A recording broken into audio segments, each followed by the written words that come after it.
సుమన్ టీవీలో మీ business promotions కోసం ఈ కింది నెంబర్ను సంప్రదించగలరు.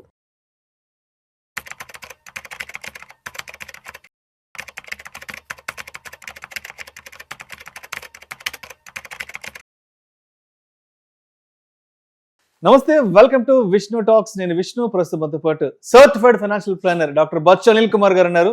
సార్తో మాట్లాడదాం. అనిల్ గారు నమస్తే సార్. నమస్తే విష్ణు గారు. అనిల్ గారు, ఈ వీడియోలో కాస్త డీటెయిల్ గా పిఎఫ్ విత్డ్రాల్ గురించి మాట్లాడుకుందాం. సార్, ఒకప్పుడు పిఎఫ్ అమౌంట్ విత్డ్రా చేసుకోవాలి అంటే కొన్ని నెలలు, వారాలు, సంవత్సరాలు పట్టేది. ఏది మనం దరఖాస్తు చేసుకున్న రోజు నుంచి.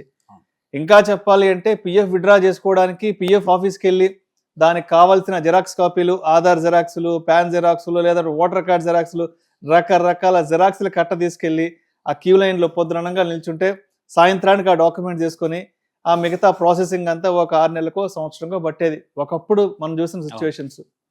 సో ఇప్పుడు ఎలా ఉంది అంటే, జస్ట్ రీసెంట్గా ఒక ఆర్టికల్ కూడా చదివాను, త్వరలో పిఎఫ్ అమౌంట్ని ఏటీఎం ద్వారా కూడా విత్డ్రా చేసుకునే సౌలభ్యాన్ని తీసుకురాబోతున్నారంటూ కూడా ఒక వార్త రావడం జరిగింది. మొత్తానికి పిఎఫ్ కార్పొరేషన్ కూడా టెక్నాలజీని అందిపుచ్చుకొని ప్రజలకు మెరుగైన సేవలు అందించేందుకు ముందుకు వస్తుంది. సో దీనికి సంబంధించిన పూర్తి వివరాలు మన సుమన్ టీవీ ప్రేక్షకులతో పంచుకోగలరు. తప్పకుండా. సో ఫస్ట్ థింగ్ మీరు అన్నారు, ఏదైతే ఇంతకుముందు ఉన్న పరిస్థితి ఏదుందో అది మోరార్లెస్ ఈపీఎఫ్ 1.0 వర్షన్లో. ఆ టైంలో ఇవన్నీ ఆఫీస్కి వెళ్ళాల్సి వచ్చేది, ఇవన్నీ చేయాల్సి వచ్చేది. దాని తర్వాత ఒక్కోసారి రిజెక్ట్ అయ్యేది, మళ్ళీ వెళ్ళాల్సి వచ్చేది. దాన్ని ఓవర్కమ్ చేయడానికి ఏంటంటే ఈపీఎఫ్ 2.0 అయితే ఎప్పుడైతే వచ్చిందో విత్డ్రాల్ ప్రాసెస్ ఆన్లైన్ చేశారు. సో ఆన్లైన్ చేశాక ఇంతకుముందు కన్నా కొంచెం ఇబ్బందులు తగ్గాయి. అట్లని చెప్పేసేసి మొత్తం ఈజీగా ఉందంటే లేదు. ఎందుకంటే మీకు ఈపీఎఫ్ వెబ్సైట్లో లాగిన్ అవ్వడం అనేది లాటరీ తగలడమే ఒక్కోసారి. అందుకే ఏంటంటే అందరూ కూడా రాత్రిపూట లేట్ నైట్ ఎర్లీ మార్నింగ్ చేసి లాగిన్ చేయాల్సి వస్తూ ఉంది. అండ్ సబ్మిట్ చేసినా సరే కావాల్సిన డాక్యుమెంటేషన్ కూడా చాలానే ఉంది. నీ ఏమంటారు పాస్బుక్ కానివ్వండి, నీ డాక్యుమెంట్స్ మొత్తం కూడా చేస్తూ పాటు స్టేట్మెంట్స్తో పాటు అన్నీ సబ్మిట్ చేశాక కూడా నువ్వు చెప్పిన కారణాలు చూపించి అర్లీ విత్డ్రాల్కి కానీ పార్షల్ విత్డ్రాల్కి పెట్టినా కానీ రిజెక్ట్ అవుతానే ఉందన్నమాట. నువ్వు దాని మీద నమ్మకం పెట్టుకోలేము. మీరు అన్నట్టు ఇంతకుముందు కన్నా 1 week to 10 daysలో ఒక ట్రాన్సాక్షన్ ఎస్ఆర్నో అవుతుంది, బట్ రిజెక్షన్స్ కూడా చాలా అవుతా ఉన్నాయి. సో ఎవరైతే డబ్బులు నిజంగానే అవసరం ఉండి విత్డ్రాల్ కోసం రిక్వెస్ట్ పెట్టిన వాళ్ళు మాత్రం ఇబ్బందులకు చాలా గురవుతున్నారు. ఇది నియర్లీ ఒక లాస్ట్ 6 months నుంచి ఈపీఎఫ్ఓకు కంప్లైంట్స్ వెళ్తూ ఉన్నాయి. జనరల్ కూడా అందరూ పబ్లిక్ కూడా కంప్లైంట్ చేస్తూ ఉన్నారు. ఇట్లా ఎన్నిసార్లు చేయాల్సి వస్తుంది, మాటికి రిజెక్ట్స్ అవుతున్నాయి, వెబ్సైట్ ఓపెన్ అవ్వట్లేదు, అదొక గగనం అయిపోయింది అని చెప్పి ఒక పెద్ద ప్రాబ్లం ఉంది. ఇంకొకటి ఏంటంటే ఒక 3-4 నెలల క్రితమే ఇన్స్టెంట్గా మనము విత్డ్రాల్కి ఆప్షన్ ఇస్తాము అని డిస్కషన్ వస్తూ ఉండింది, బట్ డేట్ లైన్ రాలేదు, ఎప్పుడు డేట్ రాలేదు. సో ఇప్పుడు ఏంటంటే EPF 3.0, 2.0 better, but still lot of issues. But next ఏంటంటే ఇన్స్టెంట్గా ఈటీఎం ద్వారా కూడా మనం ఏటీఎం ద్వారా కూడా విత్డ్రా చేసుకోవడానికి అవకాశం ఇవ్వబోతున్నాము అని ఇప్పుడు కొత్తగా వచ్చిన 3.0లో వచ్చిన అంశం అనమాట. ఇక్కడ ఏంటంటే బేసిక్గా ఈ డాక్యుమెంటేషన్స్ అవసరం లేకుండా ముందే కేవైసీ కరెక్ట్గా చేసేసి మీ ఆధారు, మీ ఈ నంబర్స్ అన్ని లింక్ అయి ఉండి సైమల్టేనియస్లీ మీ బ్యాంక్ అకౌంట్ కూడా మీ పిఎఫ్ అకౌంట్కి లింక్ అయి ఉండి ఇవన్నీ కరెక్ట్గా ఉండేట్టు చేస్తారు. ఇదంతా కూడా January 2026, ఇంకొక 3 నెలలు 4 నెలల్లో స్టార్ట్ అవబోతోంది. ఆ తర్వాత నీకు కావాలంటే ఈ వారం రోజులు 10 days కూడా అవసరం లేదు. మీ కేవైసీ అన్నీ కరెక్ట్గా ఉన్నాయంటే, బికాజ్ మొత్తం ఆన్లైన్ చేస్తారు, ఇన్స్టెంట్గా నీకు డబ్బులు వచ్చేది ఉందా లేదా, నువ్వు చూపించిన కారణం స్ట్రాంగ్గా ఉంది, రీజన్ ఉందంటే మాత్రం నీకు ఇన్స్టెంట్గా విత్డ్రా చేసుకోవడానికి ఇప్పుడు January నుంచి అవకాశం రాబోతుంది అనమాట. సార్, ఇంకొక ఇష్యూ కూడా ఉండేది సార్. ఇప్పుడు అన్ఆర్గనైజ్డ్ సెక్టార్లో కొంతమంది ఉంటారు కదా, వాళ్ళకి చాలా ఇబ్బంది అయ్యేది. ఈ లాగిన్ అవ్వడము, పాస్వర్డ్లు, ఇదంతా కూడా చాలా మందికి అవగాహన ఉండేది కాదు. అంటే ఎవరైతే బాగా వెల్ ఎడ్యుకేటెడ్గా చదువుకుని ఇటువంటి వాళ్ళకి కొంత ఆన్లైన్లో లాగిన్ అవ్వడము, ఆ లాగిన్ క్రెడెన్షియల్స్ ఇవ్వడం, ఇదంతా కూడా కొంచెం ఈజీగానే ఉండేది. బట్ అన్ఆర్గనైజ్డ్ సెక్టార్లో ఉండే వాళ్ళ మాత్రం చాలా ఇబ్బందులు ఉండేవి సార్. అవును. సో ఇప్పుడు ఈ ఇబ్బందులు తీర్చడానికి ఇప్పుడు ఏంటంటే ఏదైతే మాటికి లాగిన్ అవ్వడం కూడా కష్టం ఉండే దానికోసమే ఐటీ ఇన్ఫ్రాస్ట్రక్చర్ని స్కేలప్ చేస్తూ ఉంది ఈపీఎఫ్. సో అందుకోసమే జనవరికి వరకు టైం తీసుకుంటోంది. ఈ లోపల మొత్తం టెస్టింగ్ చేసేసి కావాల్సిన ఇన్ఫ్రాస్ట్రక్చర్ తయారు చేసి ఎప్పుడు ఎవరికి కావాలన్నా సరే ఇన్స్టంట్గా ఒక డెబిట్ కార్డ్ కూడా ఇవ్వబోతోంది. అందరికి కూడా ఏటీఎం కార్డ్, డెబిట్ కార్డ్ ఇవ్వబోతుంది. దాని ద్వారా నువ్వు ఎప్పుడైనా సరే డినామినేటర్, అన్ని ఏటీఎంస్లో ఇది పనిచేయదు, కొన్ని ATMs, separate ATMs, special ATMs ఉంటాయి. వాటి ద్వారా విత్డ్రా చేసుకోవడానికి మన ఫోన్ నంబర్ లింక్డ్ ఓటీపీ ఉంటుంది. దాంతో విత్డ్రా లిమిట్ కూడా ఇంత ఒక లిమిట్ పెట్టచ్చు. ఏటీఎం ద్వారా మొత్తం ఇవ్వకపోవచ్చు, బట్ ఎవరికైనా ఎమర్జెన్సీ అవసరాలు ఉంటే మాత్రం నీ దగ్గర డబ్బులుండి కూడా ఇబ్బంది పడుతున్న పరిస్థితి నుంచి బయటికి మాత్రం వస్తారు.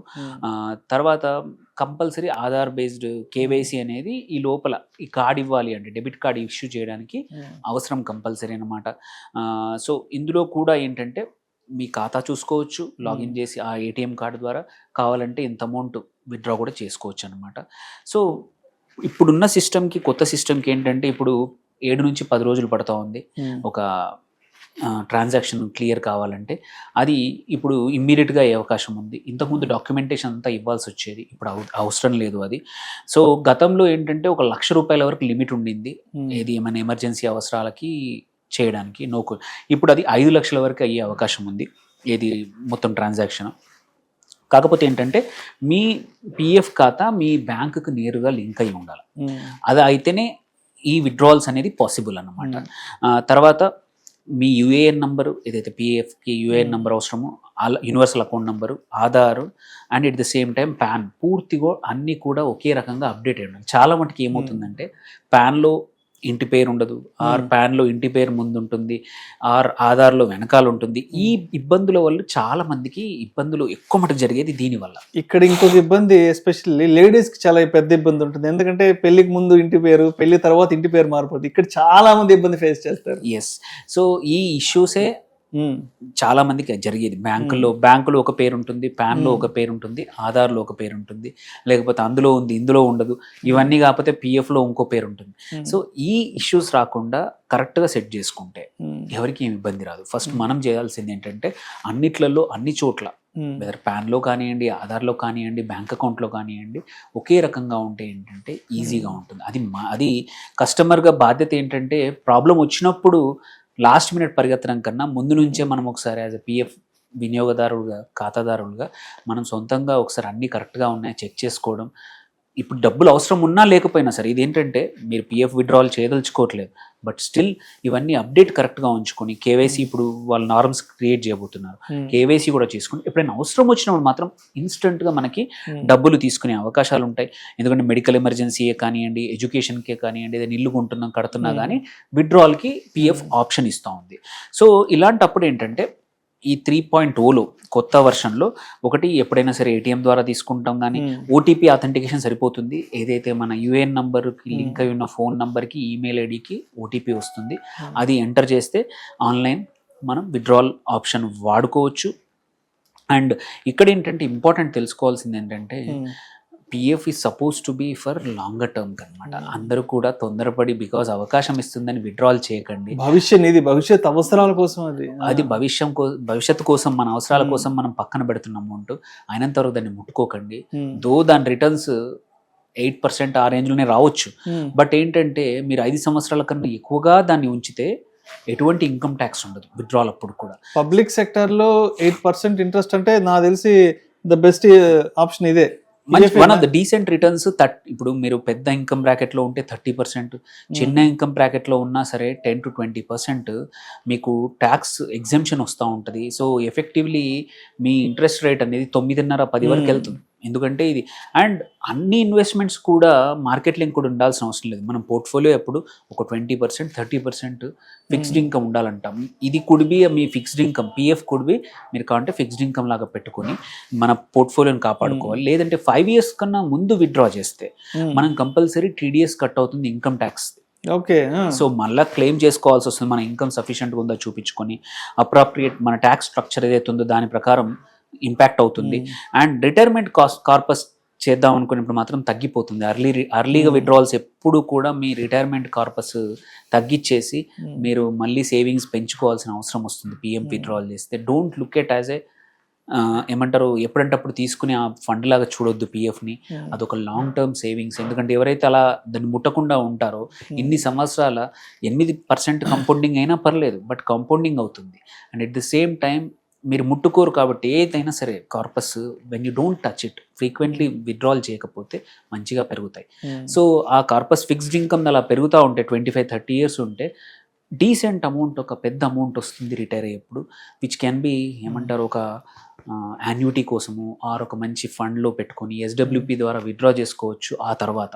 సో అందుకే తొందరపడి విత్డ్రా చేయకండి, జస్ట్ బికాస్ ఈపీఎఫ్ఓ మనకు అవకాశం ఇచ్చిందని చెప్పేసేసి ఎందుకంటే అంటే అవకాశం ఉందన్నంత మాత్రాన విత్డ్రా చేయడం మాత్రం కరెక్ట్ కాదు. ఇంకా ఆలోచించండి, బట్ ఎమర్జెన్సీలో మాత్రం ఒక కొత్తగా ఇంకొక లిక్విడిటీ ఆప్షన్ మాత్రం వచ్చిందని చూడడం తప్ప. సో యాజ్ ఏ ఖాతాదారులుగా మనకు బాధ్యత ఏంటంటే కేవైసీ కరెక్ట్గా ఉందా చూసుకోవడం, మన ఆధారు, బ్యాంకులు అన్ని చోట్ల సేమ్ పేరు ఉందా లేదా, కరెక్ట్గా ఉందా లేదా అని చూసే బాధ్యత మనది. లాస్ట్ మినిట్ ప్రాబ్లం వచ్చాక ఈపీఎఫ్ఓని వాళ్ళని అక్యూజ్ చేయడం కన్నా మనం కరెక్ట్గా ఉంటే అన్ని పనులు ఈజీ అయిపోతాయండి. రైట్. సో మొత్తానికైతే 2026 జనవరి నుంచి ఫుల్ ఫ్లెడ్జ్డ్ గా సరళతరం కాబోతుంది. సో మొత్తానికి అంటే అకౌంట్ లో డబ్బులు ఉన్నాయి కదా అని చెప్పేసి అంతా విత్డ్రా చేసేసుకోకుండా ఏదైనా మీ అవసరానికి నిమిత్తం కొంతవరకు చేసి పెట్టుకోవడం మంచిది అంటారు. అంతే, అది కూడా 5 years తర్వాతే, ఎందుకంటే 5 years కన్నా ముందు చేస్తే మాత్రం TDS కట్ అవుతుంది. Right sir. Thank you so much.